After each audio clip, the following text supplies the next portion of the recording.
Buenas noches, caminante de las sombras. Si has llegado hasta aquí es porque buscas más que solo un cuento para dormir. Buscas historias reales que dejen una huella en el alma. Hoy te traigo una de esas que se deslizan como susurros por los pasillos del tiempo y que aún hacen eco en los muros de piedra de antiguos palacios donde alguna vez se escucharon llantos y gritos. Prepárate para descubrir la historia de un príncipe atormentado, humillado, transformado por el odio y por la sangre. Si esta historia te atrapa, te pido que te suscribas al canal y dejes tu like. Eso nos ayuda a seguir trayéndote relatos que no solo acompañan tus noches, sino que también te hacen pensar y sentir. Y ahora sí, apaga la luz, acomódate y deja que la historia te envuelva. Porque esta no es una historia cualquiera. Esta es la historia de un joven llamado Iván, pero no cualquier Iván. Estoy hablando de Iván el IV Vasilievich, el príncipe maltratado por su padre, que algún día sería conocido como Iván el Terrible. Lo que pocos saben es que la semilla del terror no nació cuando Iván se convirtió en zar. Number mucho antes de eso, cuando aún era apenas un niño pequeño de ojos tristes y cabellos despeinados por el frío, ya conocía el abandono, la humillación y el odio. Su padre, el gran Vasili III, murió cuando Iván tenía tan solo 3 años. Pero antes de morir, le dejó algo más que un imperio. Le dejó una corte cruel, dividida, salvaje, donde el poder era un veneno que se pasaba de mano en mano como una copa de oro con el fondo envenenado. Y aunque su padre ya no estaba, el castigo no terminó con él, porque lo que vino después fue aún peor. Una infancia llena de indiferencia y abuso. Los boyardos, la nobleza rusa, lo trataban como una molestia con corona. Lo hacían sentir menos que humano. Le arrancaban los libros de las manos. Lo empujaban, lo encerraban en habitaciones frías mientras celebraban banquetes sin invitarlo. A veces, incluso le lanzaban huesos de carne, como si fuera un perro. Y su madre, Elena Glinskaya, una mujer astuta, ambiciosa, que gobernó como regente tras la muerte del zar Vasili, pero no por mucho tiempo, porque también ella desaparecería demasiado pronto, envenenada, asesinada tal vez por los mismos nobles que rodeaban el trono como hienas esperando la caída de su presa. Iván quedó huérfano de poder, y lo más terrible, huérfano de amor. Y es allí, en esa Rusia gris, húmeda y despiadada, donde empiezan a moldearse el carácter de un niño que no quería el trono, pero que terminaría aferrándose a él con los dientes y con la sangre. Un niño que aprendió desde temprano que la compasión era una debilidad y que solo el miedo podía protegerlo. Pasaban los años y aquel niño silencioso, cada vez más callado, más retraído, empezó a mostrar algo en su mirada que nadie había visto antes. Era como si hubiera fuego bajo sus párpados, un fuego silencioso que ardía, que no hacía ruido, pero que no se apagaba. Leía todo lo que encontraba. Aprendía solo, en los rincones, como una sombra. Observaba a sus enemigos y no olvidaba nada. Dicen que nunca perdonó, ni una sola ofensa. Y cuando cumplió 17 años, ya no era el niño que arrastraba cadenas invisibles. Era el zar, el primer zar de toda Rusia. Pero lo que vendría con su coronación no sería una era de justicia, sino el inicio de una larga venganza. Porque Iván no olvidó. Y aquellos que lo maltrataron pronto lo descubrirían. El palacio pronto se bañaría en sangre. Y mientras el eco de sus pasos se hacía más fuerte en los pasillos, una pregunta flotaba en el aire como un susurro sin dueño. ¿Quién había creado al monstruo? ¿El trono? ¿O quiénes lo empujaron hacia él? A los 17 años, Iván se sentó en el trono con la frente alta y los ojos ardiendo de una resolución silenciosa. Fue coronado zar de todas las Rusias, un título que hasta entonces no existía oficialmente. No quiso ser solo un gran príncipe de Moscú, quiso ser algo más, el reflejo del poder divino sobre la tierra. Y si Dios era temido, entonces él también lo sería. Desde los primeros días de su reinado, Iván supo que el trono que ocupaba no era un asiento de gloria, sino de guerra. Sabía que los boyardos, esos mismos nobles que lo maltrataron en su niñez, que jugaron con su vida como si fuera una moneda lanzada al aire, no se quedarían quietos. Sabía que conspiraban, que hablaban en voz baja en los pasillos, que esperaban cualquier debilidad para saltar. Pero Iván no tenía intenciones de mostrarse débil. Los primeros años sorprendieron a muchos.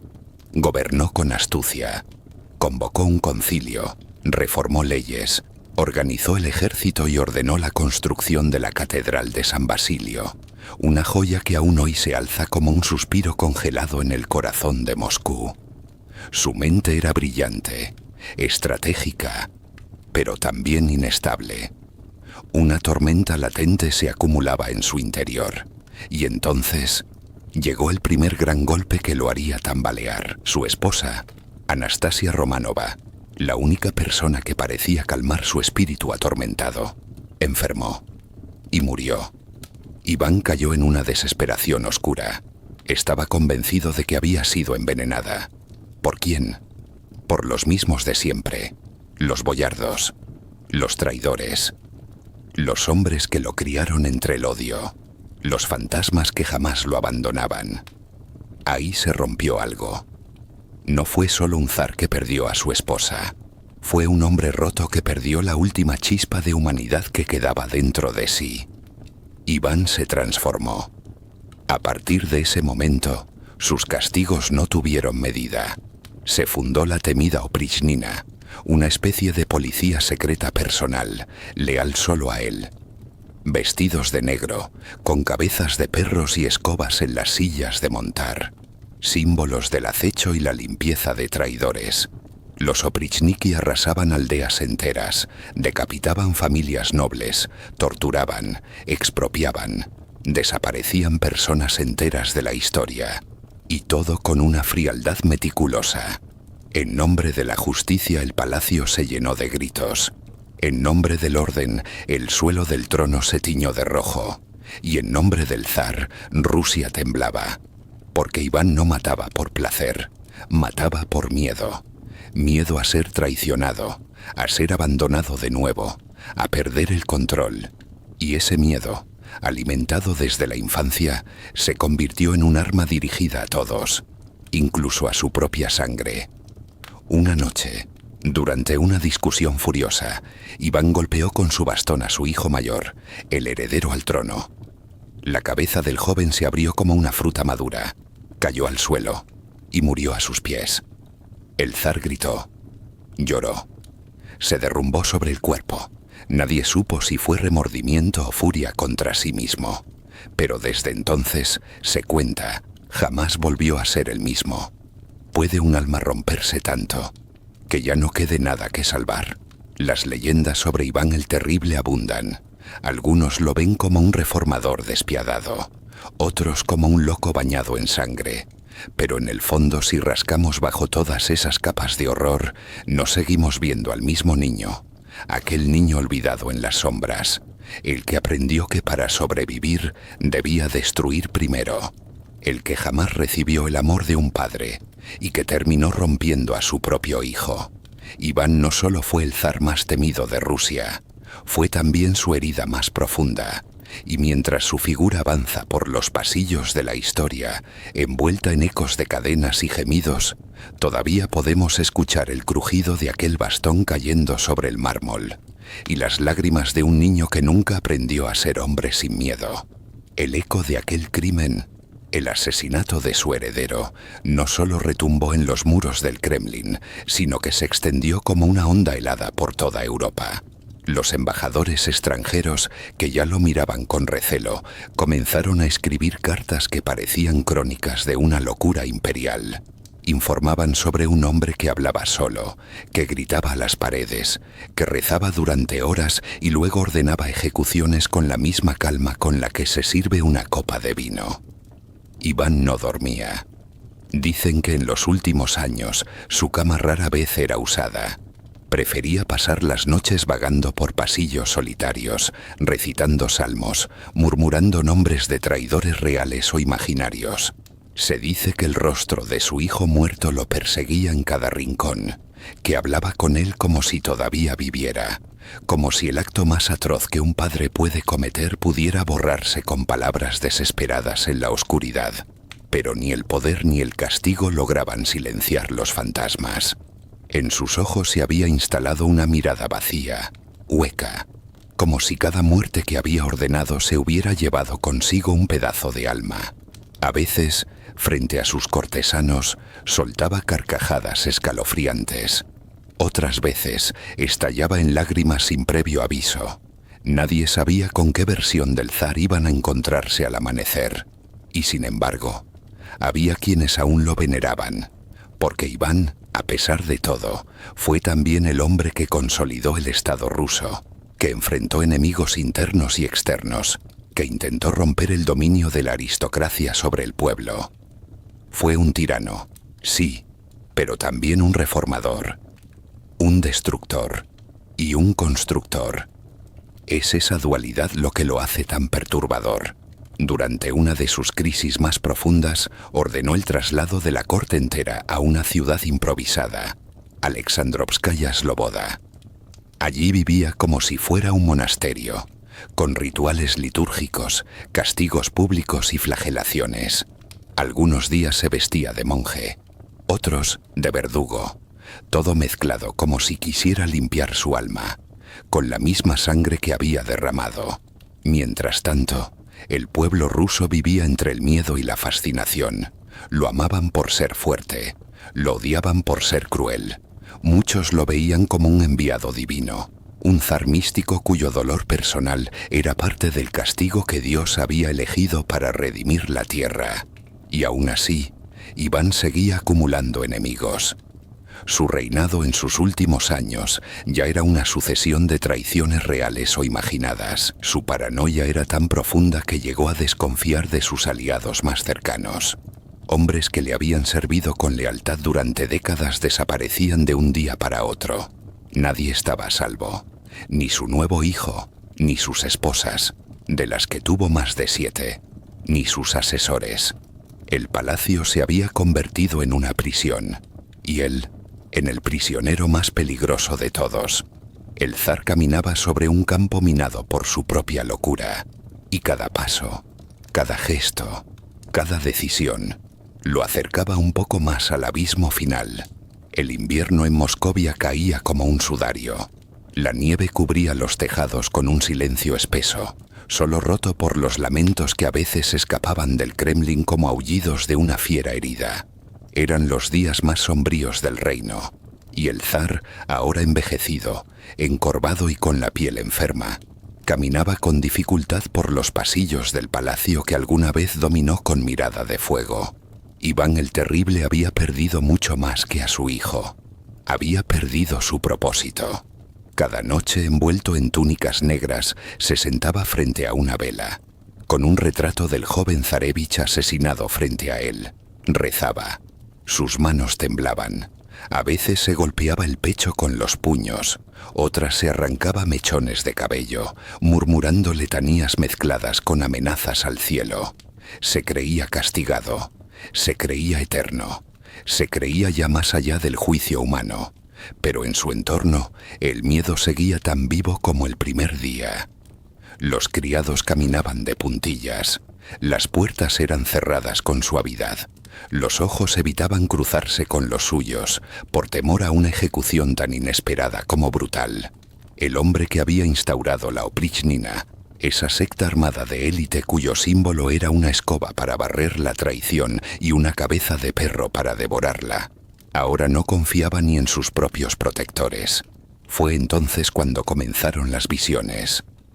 Iván hablaba de demonios en su habitación.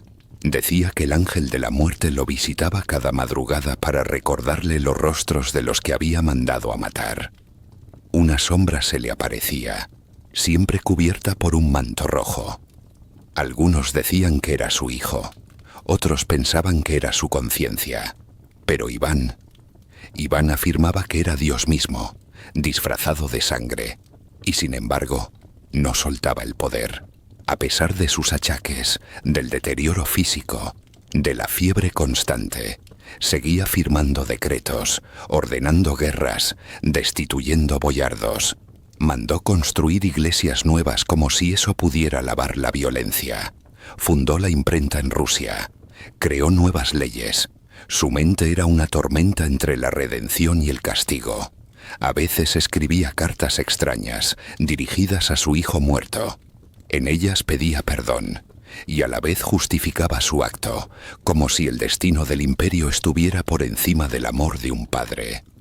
Las cartas eran escondidas en cofres, otras quemadas, pero algunas sobrevivieron. En una de ellas Iván escribió: «No fui yo, fue la ira que tú sembraste en mí. ¿Cómo pude levantar la mano contra mi sangre? Tal vez no fui un padre, fui solo un zar».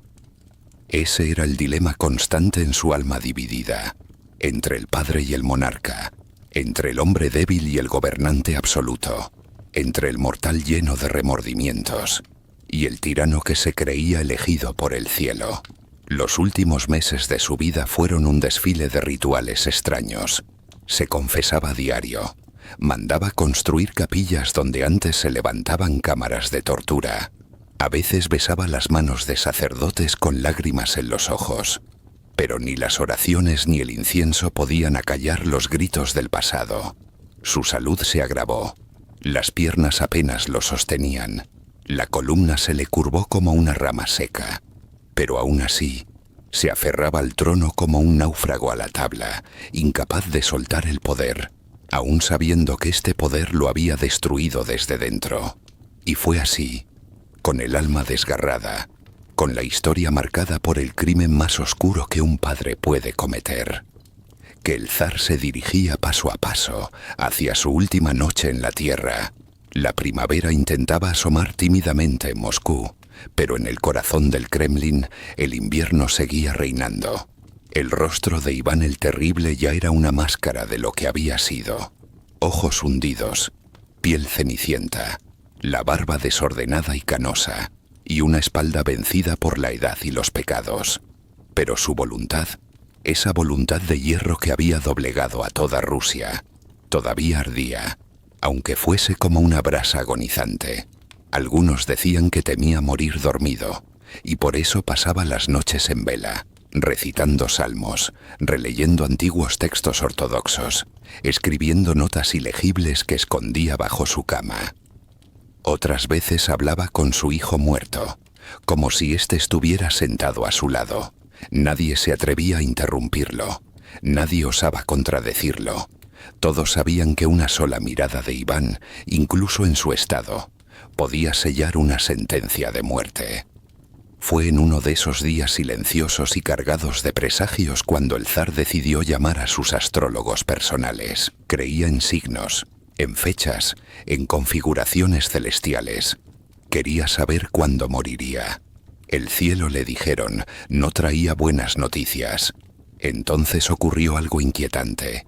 Mandó organizar una partida de ajedrez.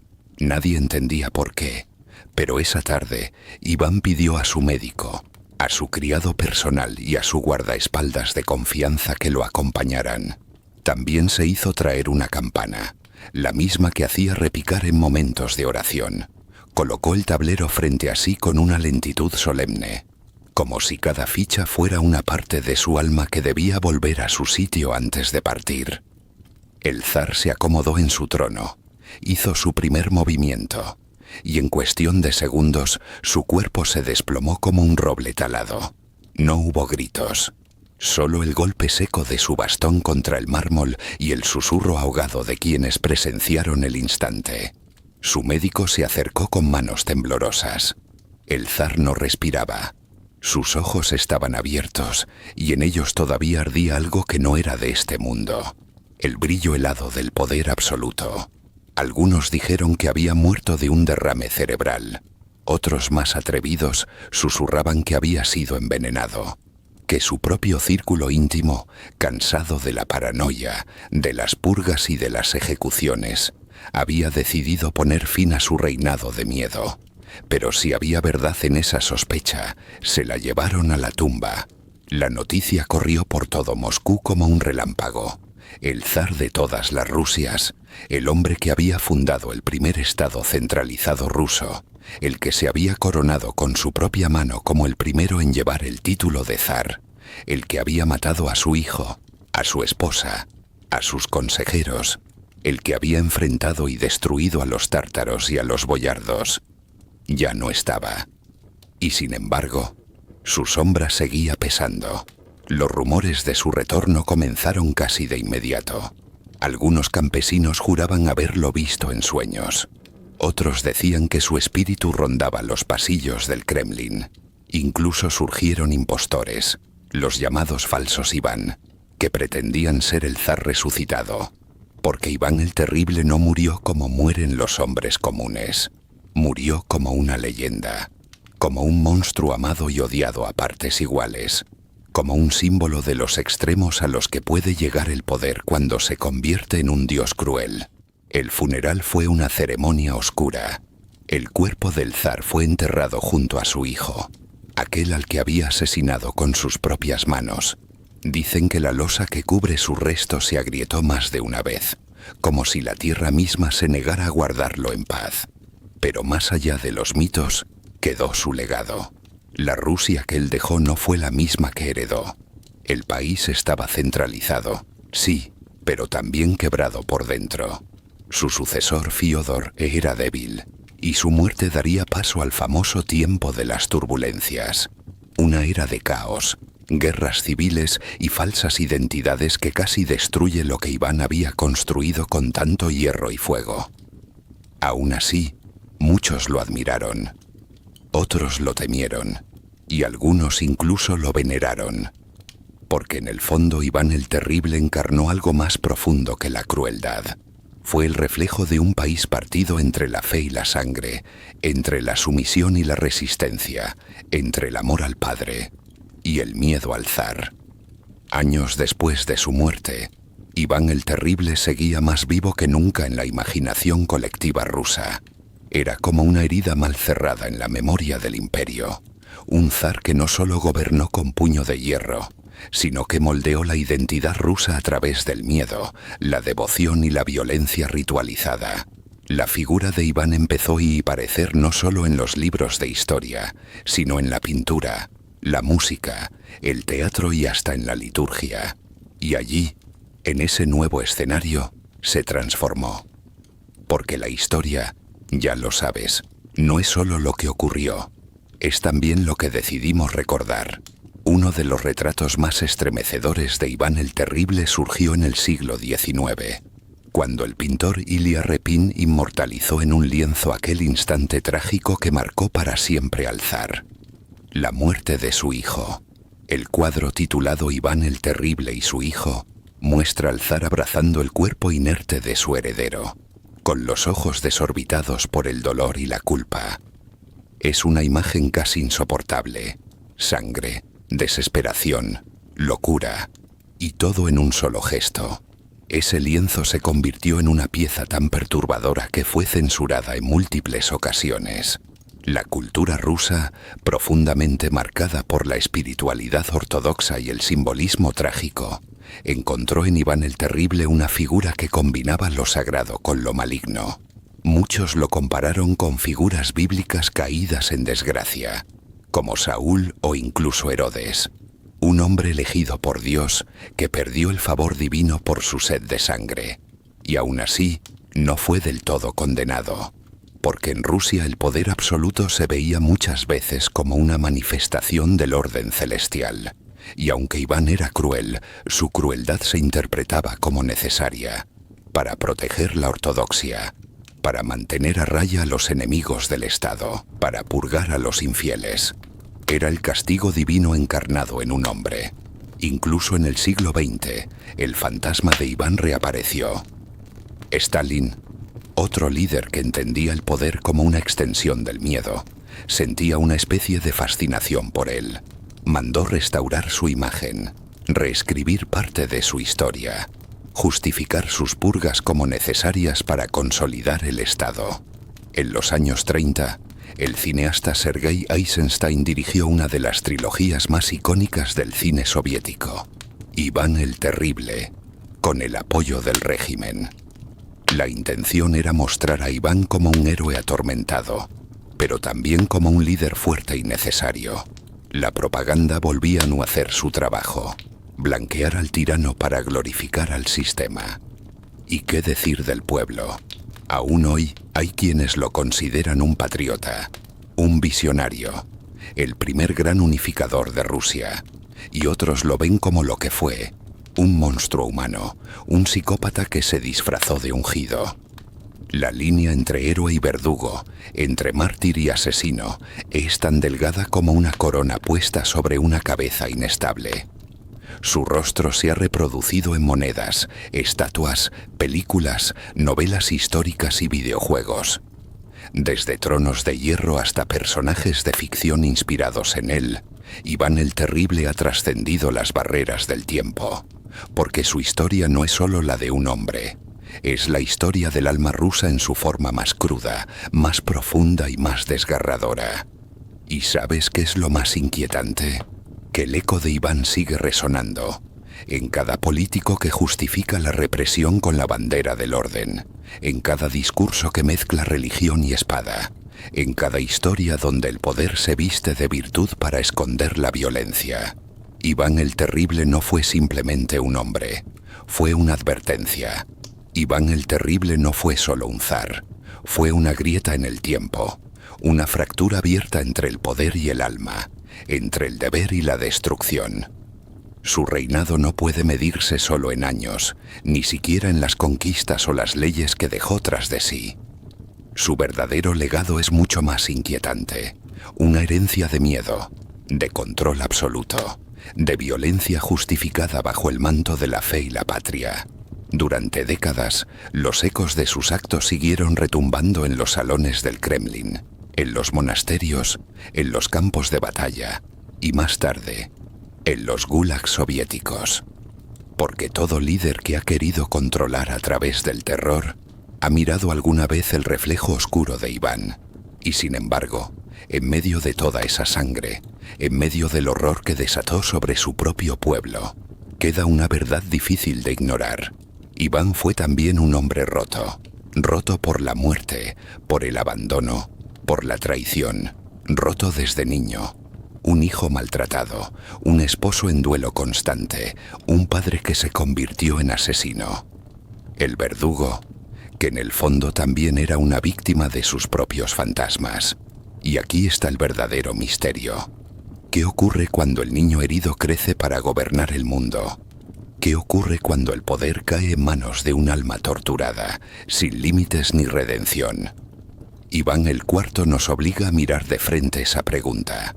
Nos arrastra al rincón más incómodo de la historia humana, donde los grandes imperios no se forjan con palabras, sino con gritos y lágrimas, y donde la gloria a menudo se escribe con sangre. Y aunque su historia hoy nos sirve como advertencia, también nos recuerda lo que sucede cuando olvidamos mirar el corazón detrás de la corona. Porque todo tirano empieza siendo alguien que alguna vez fue ignorado, herido o simplemente incomprendido. Así que esta noche, mientras cierras los ojos para dormir, recuerda esto. Hay historias que no solo están hechas para entretener, sino para despertarnos. Historias como la de Iván el Terrible, que no buscan que lo juzguemos, sino que aprendamos, para que nunca más se repita. Y si esta historia ha despertado algo en ti, una reflexión, un escalofrío, una mirada distinta sobre el pasado, te invito a que te suscribas al canal y dejes un like. Es una forma de mantener viva la memoria, de seguir explorando juntos los rincones más olvidados, oscuros y sorprendentes de la historia. Hasta el próximo viaje, donde quizás el próximo relato no solo te ayude a dormir, sino también a despertar. Buenas noches, soñador del pasado.